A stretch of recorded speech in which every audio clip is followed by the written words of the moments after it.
Advocate T B mini, ഇതിൽ ഏറ്റവും പ്രധാനപ്പെട്ട ഒരു കാര്യം, പല ആളുകളോടും ഞങ്ങൾ തന്നെ പ്രതികരണം ചോദിക്കുമ്പോൾ പല കാര്യങ്ങൾ തുറന്നു പറയാൻ സന്നദ്ധരായിട്ടുള്ള, അതിന് തൻ്റെ ഇടമുള്ള ഈ സിനിമാ രംഗത്തുള്ള ചലച്ചിത്ര പ്രവർത്തകർ അവർ തന്നെ പറയുന്നത് പേര് വിവരങ്ങൾ പുറത്തു വരട്ടെ എന്നിട്ട് ഞങ്ങൾ പ്രതികരിക്കാമെന്നതാണ്. ഇപ്പോൾ കോടതി പറയുന്നു, അതുപോലെ വിവരാവകാശ കമ്മീഷൻ പറയുന്നു ഇവരുടെ സ്വകാര്യത സംരക്ഷിക്കപ്പെടണമെന്ന്. എൻ്റെ ഒരു ന്യായമായ സംശയമാണ്, ഈ പരാതിക്കാരിൽ ആരെങ്കിലും ഒരാൾ കോടതിയെ സമീപിച്ചാൽ അവർക്ക് ഈ മൊഴിയുടെ പൂർണ്ണമായ വിവരങ്ങൾ കൈമാറേണ്ടി വരില്ലേ? മൊഴിപ്പട്ടിക അടക്കമുള്ള പൂർണ്ണമായ വിവരങ്ങൾ അവർക്ക് കൈമാറേണ്ടി വരില്ലേ? ആ കാലത്തേക്ക് മാത്രമുള്ളതല്ലേ നമ്മൾ ഈ പറഞ്ഞ സ്വകാര്യത, അനോണിമിറ്റി എന്ന് പറയുന്നത്? പിന്നെ സർക്കാർ ഇപ്പോൾ പറയുന്നത്, ഇതിനു മുൻപ് ഞങ്ങൾ DGPക്ക് ഇത് പരിശോധിക്കാൻ വേണ്ടി സർക്കാർ നിർദ്ദേശപ്രകാരം നൽകിയിരുന്നു. ഊരും പേരുമില്ലാത്ത പരാതികൾ എങ്ങനെ നടപടി എടുക്കാനാണ് എന്നാണ് അത്ര അന്ന് DGP സർക്കാരിനോട് ചോദിച്ചത്. അതേ ചോദ്യമാണ് മുൻ മന്ത്രി ശ്രീ AK ബാലനും ഇന്ന് അദ്ദേഹത്തിന്റെ പ്രതികരണമായി പറഞ്ഞിരിക്കുന്നത്. ആ തടസ്സമുണ്ടോ അഡ്വക്കേറ്റ് ടി ബി മിനി?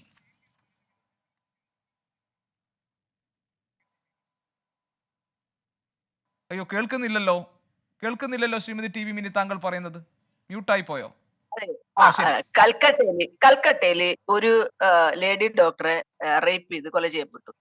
ആരാണ് പരാതിക്കാരി ഉണ്ടാവോ? കേസെടുക്കുന്നത് ആരായിരിക്കും? സർക്കാരാണ്.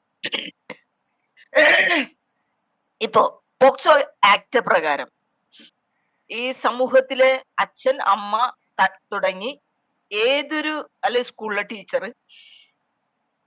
കൗൺസിലിംഗ് സെന്ററിലെ ആളുകള് ആർക്കാണോ ഈ വിവരം കിട്ടുന്നത്, അയൽക്കാര് ആർക്കാണോ വിവരം കിട്ടുന്നത്, ആ ആളുകൾ ഇൻഫോർമേറ്റർ ആയിട്ട് കേസ് രജിസ്റ്റർ ചെയ്യപ്പെടണം. അല്ലെങ്കിൽ അവര് കൃത്യമായിട്ടുള്ള അധികാരികളെ അറിയിക്കണം. അധികാരികളെ അറിയിച്ചില്ല എങ്കിൽ പോക്സോ ആക്ട് പ്രകാരം അറിയിക്കാത്തവർക്കെതിരെ ഇവിടെ കേസെടുക്കാനായിട്ടുള്ള വകുപ്പുണ്ട്. ഇപ്പോ ഒരു ബോംബ് ബ്ലാസ്റ്റ് ഉണ്ടായി. ബോംബ് ബ്ലാസ്റ്റില് ആരാ പരാതിക്കാരനാവണത്? സർക്കാർ അപ്പൊ തന്നെ FIR രജിസ്റ്റർ ചെയ്യുന്നു, അല്ലെ? അപ്പോ ഒരു സർക്കാരിന്റെ ഒരു ബോഡിക്ക് ഒരുപാട് സ്ത്രീകൾ തങ്ങളുടെക്കെതിരായിട്ടുള്ള അതിക്രമങ്ങളുമായി ബന്ധപ്പെട്ടുകൊണ്ട് വിത്ത് എവിഡൻസ് മൊഴി കൊടുക്കപ്പെട്ടിട്ടുണ്ട്. അവരുടെ പേര് എന്തിനാണ് വെളിപ്പെടുത്തുന്നത്? അല്ലെങ്കിൽ സുപ്രീം കോടതി വിധി പ്രകാരം വിക്ടിംസിന്റെ പേര് വെളിപ്പെടുത്താൻ ഇവിടെ റൈറ്റ് ഇല്ല. അപ്പൊ വിക്ടിംസിന്റെ പേര് വെളിപ്പെടുത്താതെ തന്നെ, വെളിപ്പെടുത്തുക എന്ന് പറയുന്നത് നടപടി എടുക്കുക എന്ന് പറയുന്നത് രണ്ടും രണ്ടാണ്. ഇവിടെ എല്ലാവരും വെളിപ്പെടുത്തുക എന്നതിനെ സംബന്ധിച്ചാണ് ചർച്ച ചെയ്തുകൊണ്ടിരിക്കുന്നത്.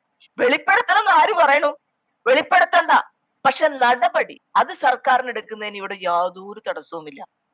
ഈ വ്യക്തി, ഞാൻ വേറൊരു കേസ് പറയാം. മഹാരാഷ്ട്രയിൽ 250 പെൺകുട്ടികളെ റേപ്പ് ചെയ്ത ഒരു സംഭവം ഉണ്ടായിരുന്നു.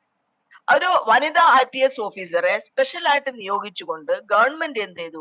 ഈ മുഴുവൻ വിക്ടിമിന്റെ അടുത്ത്, ആദ്യമൊക്കെ ഈ വിക്ടിമിന്റെ അടുത്ത് ചെല്ലുമ്പോൾ ആ 7 അയലക്കത്ത് അവർക്ക് എടുക്കാൻ കഴിയുണ്ടായിരുന്നില്ല. അവരുടെ ആത്മകഥ പുറത്തിറങ്ങിയിട്ടുണ്ട്.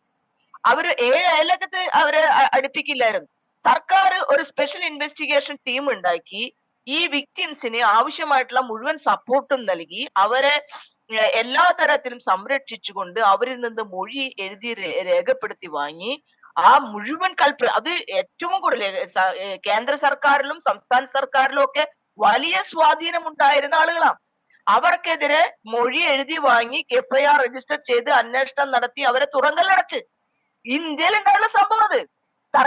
യഥാർത്ഥത്തിൽ സർക്കാർ എന്തെങ്കിലും നോക്കിയിട്ട് ഈ റിപ്പോർട്ട് നമ്മൾ പുറത്തുവിടണമെന്ന് പറയണുണ്ടോ? ഇതിന്റെ ഉത്തരവാദിത്തപ്പെട്ട ആളുകൾ, മന്ത്രിമാര്, അവരുടെ കയ്യിൽ ഈ റിപ്പോർട്ട് കിട്ടിയിട്ട് ഇതിൽ കൂടെ ഒന്ന് കടന്നു പോയിട്ടുണ്ടോ? ഈ 2000 പേജുള്ള അല്ലെങ്കിൽ 5000 പേജുള്ള, എത്ര പേജാന്ന് നമുക്കിപ്പോ കൃത്യമായിട്ട് അറിയില്ല, പല കണക്കുകളാണ് പറയുന്നത്. ഏതൊക്കെ പേജുകൾ എവിടെ പോയി എന്ന് പറയില്ല. ഇതിന്റെ ഒറിജിനൽ റിപ്പോർട്ട് എവിടെ?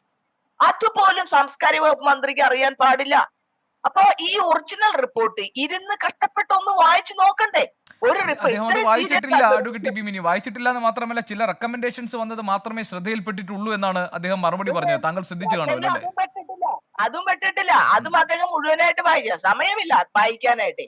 അപ്പൊ അവർക്ക് വേറെ ഒരുപാട് ജോലികളുണ്ട്. ഇതുപോലുള്ള സ്ത്രീകളുടെ ഈ വക വിഷയങ്ങളൊന്നും അന്വേഷിച്ച് നടക്കലല്ല അവരുടെ പണി. അപ്പൊ അതുകൊണ്ട് അവരത് വായിച്ചിട്ടില്ല. അവര് ഏതോ ഒരു ഉദ്യോഗസ്ഥനെ ഏൽപ്പിച്ചു. ആ ഉദ്യോഗസ്ഥൻ ആളുടെ വീട്ടിൽ കൊണ്ടുപോയി മെമ്മറി കാർഡ് ഒളിപ്പിച്ചതുപോലെ സൂക്ഷിച്ചു വെച്ചതൊക്കെയാണെന്നാണ് അദ്ദേഹം വിചാരിച്ചിരിക്കുന്നത്. അത് ആ ഉദ്യോഗസ്ഥന്റെ കസ്റ്റഡിയിൽ വെക്കേണ്ട ഒരു സാധനമാണ് ഈ റിപ്പോർട്ട് എന്നയാള് അദ്ദേഹം വിശ്വസിക്കുകയും ചെയ്യുന്നു. നമ്മളുടെ നിർഭാഗ്യം ഇത്തരം ആളുകളെ പിന്നെയും പിന്നെയും ഇദ്ദേഹത്തിന്റെയൊക്കെ വാക്കുകൾ കേൾക്കാൻ വേണ്ടി നിങ്ങൾക്ക് മൈക്കുമായി പോകേണ്ടി വരുന്നത്. കാരണം ഇത്രയും ഗൗരവമായിട്ടുള്ള ഒരു വിഷയത്തെ എങ്ങനെയാണ് അദ്ദേഹം അഡ്രസ് ചെയ്യണത്? അവര് പറയണതിൽ യാതൊരു ന്യായവുമില്ല. തമ്പി സാർ വന്നിട്ടുണ്ട്, തമ്പി സാറോട് ചോദിച്ചു നോക്ക്, ക്രിമിനൽ അഡ്വക്കേറ്റ് ആണ്. അദ്ദേഹത്തിന് ഒരു സ്ത്രീ വിത്ത് എവിഡൻസ് ആണ് മൊഴി അവർക്ക് ഈ പോലീസിന്റെ ആണോ മൊഴി കൊടുക്കേണ്ടത്, അവർക്ക് മജിസ്ട്രേറ്റിന്റെ അടുത്താണോ മൊഴി കൊടുക്കേണ്ടത്, ഒന്നും അറിയില്ല. അവർക്കുണ്ടായ ഒരു അനുഭവത്തെ സംബന്ധിച്ച് അവർക്ക് കിട്ടിയ ഒരു അവസരത്തിൽ ഒരു അർദ്ധ ജുഡീഷ്യൽ ബോഡിയിൽ കൊണ്ടുവന്ന് അവരുടെ പരാതി കൊടുത്തു, തെളിവ് കൊടുത്തു, ചില ആളുകളുടെ വാട്സപ്പ് മെസ്സേജുകൾ കൊടുത്തു, ചില ആളുകളുടെ അല്ലാതെ ഓറൽ ആയിട്ടുള്ള അവരുടെ സംഭാഷണങ്ങൾ കൊടുത്തു. ഇതൊക്കെ CD ആക്കി അടക്കം കൊടുത്തിട്ടുണ്ട്. അങ്ങനെ കൊടുക്കുന്ന കേസിൽ തമ്പി സാറിനോ എനിക്കോ ഭാഗ്യലക്ഷ്മിക്കോ ആർക്കോ വീണയ്ക്കോ ഒന്നും ഇത് അറിയേണ്ട ആവശ്യമില്ലെന്നേ. പക്ഷെ സർക്കാരിന് ഇത് അറിയണം, ഇതുമ്മ നടപടിയെടുക്കാൻ യാതൊരു തരത്തിലുള്ള കുഴപ്പവും അവർക്കില്ല. പക്ഷെ ഒറ്റ കാര്യം, വിക്ടിമിന്റെ പേര് പുറത്താക്കേണ്ട കാര്യമില്ല. വിക്ടിമിനെ നേരിൽ കണ്ട് അവർക്ക് അവരുടെ പരാതിയുമായി അവർ മുന്നോട്ട് പോവുകയാണെങ്കിൽ FIR രജിസ്റ്റർ ചെയ്യുന്നതിന് എവിടെയാ തടസ്സം? അവര് ഒരു പരാതി കൊടുത്തിട്ടുണ്ടല്ലോ, ആ പരാതി വിത്ത് തെളിവാണ് കൊടുത്തിരിക്കുന്നത്.